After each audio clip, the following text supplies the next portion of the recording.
विद्यार्थी बहनों, good morning, नमस्कार।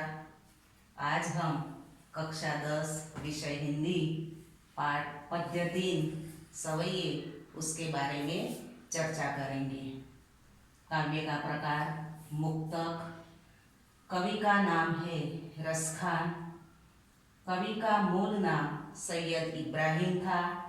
इस मुसलमान कवि की अनन्य कृष्ण भक्ति सराहनीय है, वंदनीय है। जिस प्रकार सूरदास और मीराबाई कृष्ण के अनन्य भक्त थे और अपने पदों के माध्यम से कृष्ण भक्ति के गुणगान गाए हैं, वैसे ही रसखान कृष्ण के अनन्य भक्त है और उन्होंने अपने पदों में कृष्ण के भक्ति की महिमा का वर्णन किया है। इनकी भक्ति में प्रेम, श्रृंगार और सौंदर्य की त्रिवेणी बहती है। यहाँ रसखान के 4 सवैये लिए गए हैं। इनके सवैयों में कृष्ण ही नहीं, कृष्ण भूमि के प्रति भी अनन्य अनुराग एवं समर्पण की जो भावना है वो व्यक्त की गई है। इन सवैयों में कृष्ण का धेनु चढ़ाना, बेनु बजाना, प्रेम रंग में रंगना आदि का माधुर्यपूर्ण चित्रण हुआ है। अब हम पहला और दूसरा जो सवैया है इसके बारे में आज चर्चा करेंगे और इनके जो शब्दार्थ है वो शब्दार्थ मैंने यहाँ पर लिख दिए हैं। तो पहला जो सवैया है उसकी हम चर्चा करेंगे। तो पहले सवैये में क्या वर्णन है वो हम पहले जान लेते हैं कि रसखान जो है वो कृष्ण के परम भक्त तो है ही और इसलिए वो पुनर्जन्म में भी विश्वास रखते हैं। इसलिए अगर उन्हें दोबारा जन्म मिलता है किसी भी रूप में, मनुष्य के रूप में, पशु के रूप में, पक्षी के रूप में या पत्थर के रूप में, पर वो कृष्ण भूमि जो है ब्रज भूमि वहाँ पर ही जन्म लेना चाहते हैं, वहाँ पर ही रहना चाहते हैं। ये भाव जो है वो उन्होंने अपने पहले सवैये में बताया है, दर्शाया है। तो अब देखें पहला सवैया। मानुष हो तो वही रसखान, बसो मेली गोकुल गाँव के द्वारन।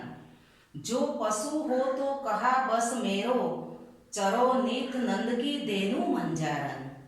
पाहन हो तो वही गिरी को, जो धर्यो कर छत्र पुरंदर कारण। जो खग है तो बसेरो करो मिली, कालिंदी कुल कंडब दारन। अब उसे देखें तो पहली पंक्ति कि मानुष हो तो वही रसखान।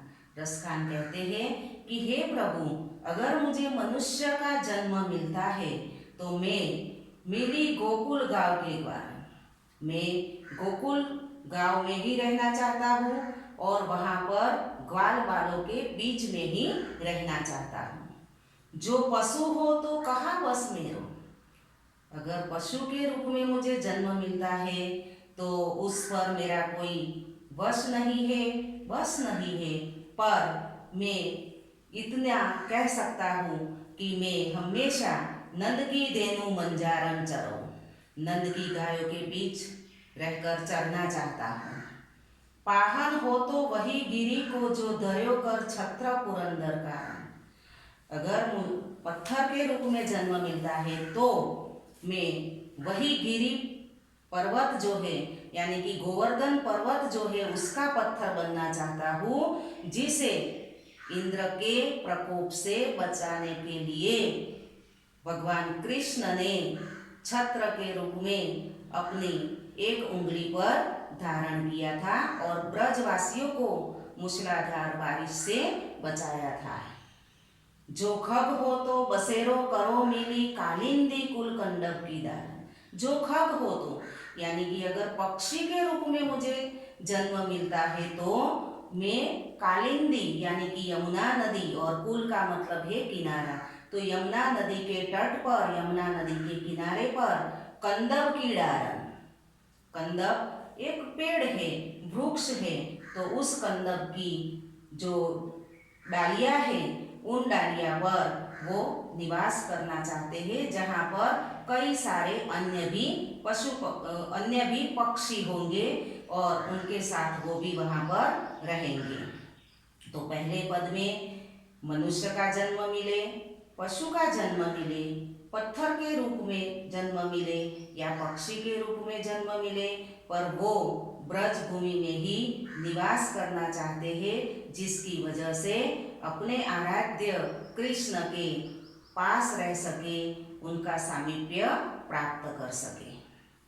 दूसरा सवैया, या लकुटी अरु कामरिया पर राज तिहु पुर को तजी डारो, आठों सिद्धि नव निधि को सुख नंद की देनु चराय बिसारो, रसखान कबो इन आखिन सो ब्रज के बन बाग तड़ाग निहारो, कोटि कहू कल धौत के धाम करील के कुंजन ऊपर वारो। बच्चों, यहाँ पर रसखान जो है उन्होंने कृष्ण की लाठी, कृष्ण का कंबल की जो एक हाथ में लाठी और कंधे पर कंबल डालकर कृष्ण गाय चराने के लिए जाते थे, तो वो दो चीजें अगर रसखान को मिल जाती है तो रसखान कहते हैं कि उसके सामने तीनों लोक का सुख भी मेरे लिए तुच्छ है, ये भाव प्रकट किया है। तो अब देखें कि या लकुटी अरु कामरिया, रसखान कहते हैं कि अगर कृष्ण की लकुटी यानी कि लाठी, अरु यानी कि और, कामरिया यानी कि कंबल, तो कृष्ण की लाठी और कंबल अगर मुझे मिल जाए, जिसे कृष्ण लेकर खुद गाय चराने के लिए वन में जाते थे, तो तिहुपुर को तजी डालो राज। तिहुपुर यानी कि तीनों लोक के राज यानी कि राज्य को त्यजी डालो यानी कि छोड़ने के लिए तैयार हूँ। तीनों लोक यानी कि आकाश, पृथ्वी और पाताल, ये तीनों लोगों का सुख भी इसके आगे कुछ नहीं है, तुच्छ है। आठों सिद्धि नव निधि को सुख नंद की देनो चराय बिसारो। दूसरी पंक्ति में रसखान कहते हैं कि उसे कहाँ पर सुख प्राप्त होता है, तो नंद की धेनु चराय बिसारो। अगर उसे नंद बाबा की गायों को चराने का अवसर मिल जाए तो उनके आगे अष्ट सिद्धि यानी कि 8 सिद्धियां जो मैंने यहाँ पर लिखी है, और नवनिधियां यानी कि कुबेर के 9 खजाने का जो सुख है वो भी त्यागने के लिए वो तैयार है, ऐसा भाव यहाँ पर प्रकट किया। रसखान कबो इन आखिन सो ब्रज के वन बाग तड़ाग निहारो। रसखान कहते हैं कि कभी मुझे अपनी आंखों से वहाँ यानी कि ब्रज भूमि के वन है, बाग बगीचे है, सरोवर है, वो देखने का अवसर मिले तो उसे देखने के लिए और वहाँ की करील के कुंजन ऊपर वारो यानी कि वहाँ की जो कंटीली झाड़ियाँ है वो सब देखने के लिए कंटीली झाड़ियों में से भी अगर मुझे जाना पड़े तो मैं उन कंटीली झाड़ियों को पसंद करूँगा, और उसके बदले में कोटि कहूँ कल धौत के धाम, उसके बदले में मैं सोने के करोड़ों राजमहल भी त्याग सकता हूँ। तो प्रभु को प्राप्त करने के लिए, प्रभु की कृपा प्राप्त करने के लिए यहाँ पर सामान्य जो व्यक्ति के सुख है वो त्यागने के लिए वो तैयार है। सिर्फ उन्हें कृष्ण का सामीप्य चाहिए, कृष्ण की भक्ति ही उनका जीवन का उद्देश्य है। ये भाव यहाँ पर इस 2 सवैये में बताया गया है। तो आज इतना ही। शब्दार्थ यहाँ पर मैंने लिखे हैं वो आप लिख लेना, और इस 2 सवैयों के आधार पर जो 2 प्रश्न पाठ्य पुस्तक में दिए गए हैं वो अपनी नोट में लिख लेना। अस्तु।